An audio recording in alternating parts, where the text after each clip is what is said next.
Сәлеметсіңдер ме, оқушылар? Әдебиет алаңына қош келдіңдер. Бүгін сендермен өтетін тақырыбымыз ұзақ мерзім жоспары бойынша мәңгілік ел мәңгілік мұрат бөлімі. Сабақтың тақырыбы Қажығали Мұхаммедқалиевтің «Қар кезең» тарихи романы.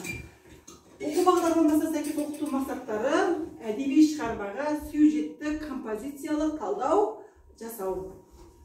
Балалар, сабақты бастамас бұрын сендердің алдарында суреттер тұр. Алғашқы суреттен не көріп жатырмыз?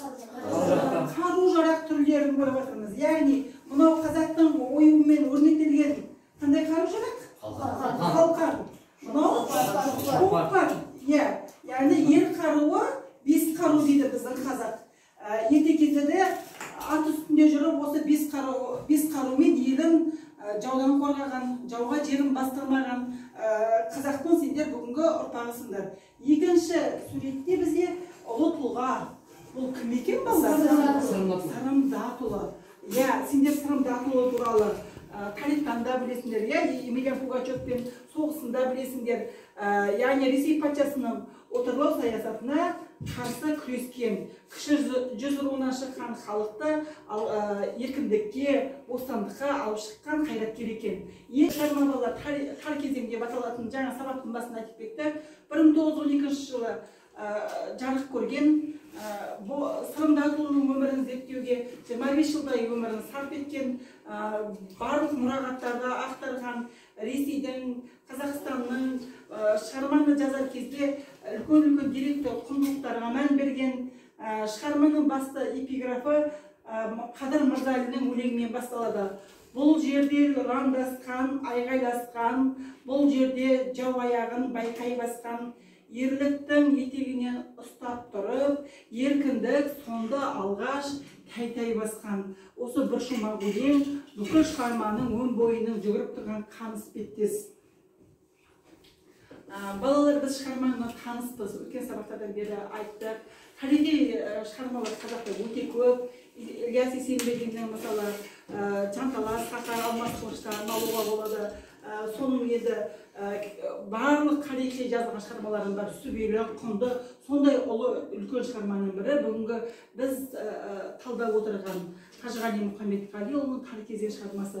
Енді бізде мағынаны тану әдісі бойынша, мағынаны тану бөлімі бойынша тірі кітап әдісімен автор туралы мәлімет алу. Бірінші топта шығарма авторы туралы жалпы мәліметті аламыз. Екінші топ автор шығармашылығы туралы мәлімет жазамыз. Кластер әдісі бойынша.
Кәне болсақ шапалақ әдісімен екі топта болған екен, бірақ бірінші мына жақта оқып шапалақтады, келе қойыңдар.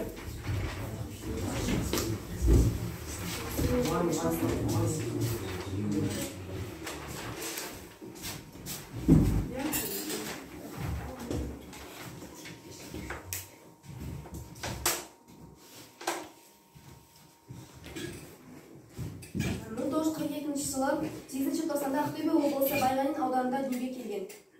Қазақ мемлекеттік факультетін өзіп бітірген. Жаңа фильм журналында бас редактор болып қызмет атқарған. Байғанин ауданының құрметті азаматы. Келесі Қазақстан Республикасының Өзбекстанмен қайраткері, құрмет орденінің иегері. Қажығали Мұхаммедқалиев «Қар кезең» романының бас авторы.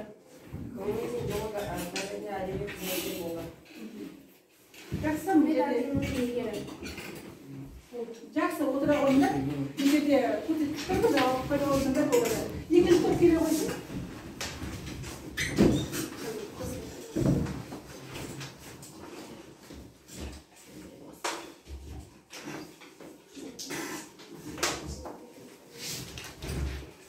Бізде автор шығармашылығы, прозалық шығармашылығы, қарымта, қаңтардың қара суық түні, дала өлеңдері.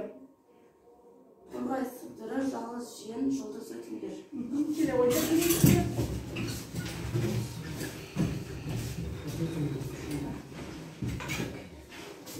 Достар прозалар автор шығармашылығы сырымдардың жинағы мінез. Жақсы. Отыра қойыңдар. Жақсы, екі топта жақсы мәлімет берді. Стикерлер біздің.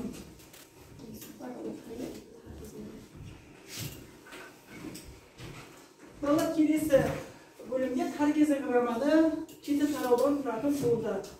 Романның сюжетінде мынандай оқиғалар эпикалық көлеммен қамтылған. Бірінші, Ресей патшалығының әкімшілік жүйесінің қазақ өлкесінің мемлекеттік ішкі саясат аясындағы генерал-губернаторлық басқару жүйесінің ерекшелігі.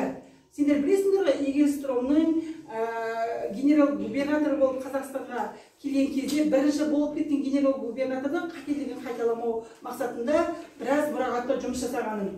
Екінші, кіші жүз хандығы басқару жүйесінің дәстүрлі жолымен оның отарлық әкімшілігінің тәуелділік сипаты. Үшінші, Ресейдің отаршыл, озбырлық іс-әрекеттеріне тыйым салу қарсылығын танытушы халық кеңесінің құрылғандығы, оған ұшата өкілдердің мүше болғандығы, халық кеңесіне төбе бидің сайланғандығы, романда қазақ тарихында есімдері мәлім болған батырлар, билер, шешендердің болғандығы суреттеледі. Олардың монологтары, диалогтары, портреттері керемет дәрежеде суреттелген. Біз Сырымның батырдың диалогын тауып оқыдық өткен сабақтарда, сыртқа кесім келбеті портретім жаттап өткен болатынбыз. Енді балалар, жалпы романның сюжеттік желісі, оқиғаның басталуы, оқиғаның байланысуы туралы өздерің айтып кетеді. Оқиға қалай басталды? Сыржеке Уфа губерниясы генерал-губернатор Барон Егестромның ресейде кіші саясатын жүзеге асырып, хандық билікті жүргізген реформасы. Реформасы атқарылсын. Оқиға қалай байланысты? Сырым батырдың отаршылдардың арнайы жазалау жорықтарынан қорғанып, қарауындағы елді мекендерді, бұрынғы елді мекендерді жаңа қоныстарға орналастыруы. Дұрыс. Оқиға жаңа қоныстарға орналастырды, өйткені өздері соғысқа аттанған кезде ауылдағы бала-шағалары, қарттар қамсыз жерде орналасса, біз де қамсыз соғысамыз деп ойлады. Оқиғаның дамуы қалай дамыды оқиға? Сырым батыр қарауындағыларды сенімді елді мекендерге көшіргеннен кейін ұлт-азаттық үшін күресетін қазақ қолын әскери жауынгерлік жағдайға бейімдеп дайындайды. Иә, дайындайды. Мынау Хиуадан сатып әкелген қару-жарақтың барлығын шығарады. Бірнеше мылтықтың түрлерін алып көрсетеді де 500 мергенді атуға үйретеді ғой, иә, шығармада. Оқиға қалай шиеленседі? Иә, Нұртас. Сырымда толы бастаған қозғалысымен санасуға мәжбүр болған Ресей отарлық билерінің басшылығы мен жүйесі. Иә, оқиғаның шартты шегі. Кіші жүз руларының сенімді өкілі ретінде Сырымнан қолы қойылып мөрі басылған халықтың генерал-губернатор мен Петербургтегі патшайымға жолдауы. Иә, патшаға жолдауы. Шешімі? Халық кеңесінің шешімімен тақтан тайдырылған Нұралы хан. Жақсы. Халық кеңесінің шешімімен тақтан тайдырылған Нұралы хан. Екі топты.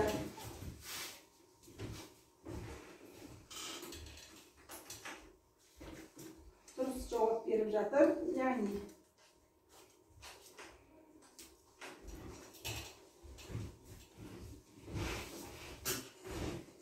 Яғни әрі қарай біздің сабағымыз балалар шығарма бойынша берілген суреттерге зер саламыз. Оқиға желісі бойынша орналастырып ат қоямыз. Жаңа ғана біз оқиғаның басталуы, оқиғаның байланысуы таптық қой. Енді осы оқиғаға байланысты берілген суреттерді рет-ретімен орналастырамыз. Топ жұмыс жасаймыз.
Егенстромның генерал губернаторға келу екен. Жақсы. Мен кездесу ба? Потемкинмен кездесу. Потемкинмен. Жақсы. Болса да сендер де жапсыра берсеңдер болады, екінші топ. Иә.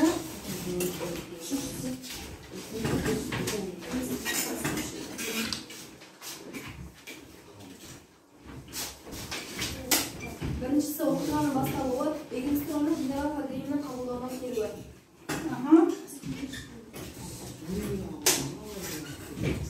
Бизнесмен қайдан жаққа? Я бұл жерден өтіп көшті.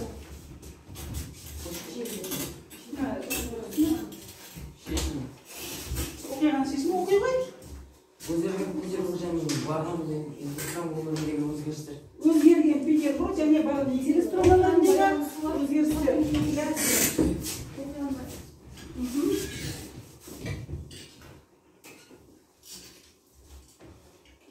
Оқиғаның дамуы қарындасымен қоштасуы. Жақсы.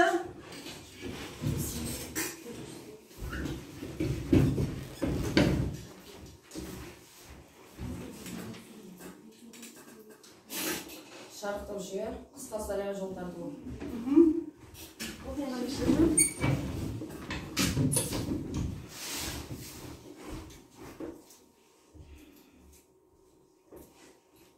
шешімі өзгерген Петербург және барон Егенстром өміріндегі өзгерістер. Жарайсыңдар. Яғни екі топта дұрыс орындады, бірақ екінші топ бірінші ұшқырлық, тапқырлық танытып, алғаш болып орындады. Енді балалар, бүгінгі сабақтан алған әсерімізді нысанаға жазып тапсырайық. Стикерлер бар ма? Ал.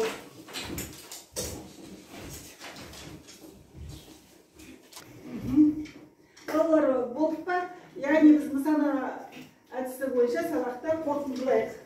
Өздерінің бүгінгі сабақ туралы ойларында нысананың жерін стикерлер арқылы бірге жапсыра қойыңдар.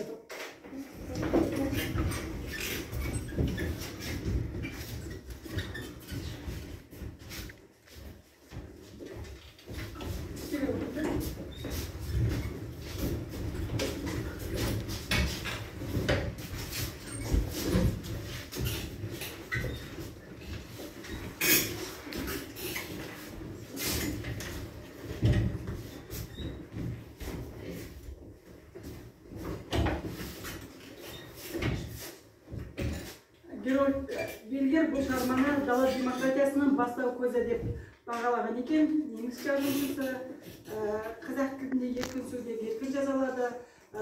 Осы бағадан артық баға болмас деп ойлаймын. Егемен еліміздің еркін ұландары болыңдар. Бүгінгі сабағымыз осымен тәмамдалды.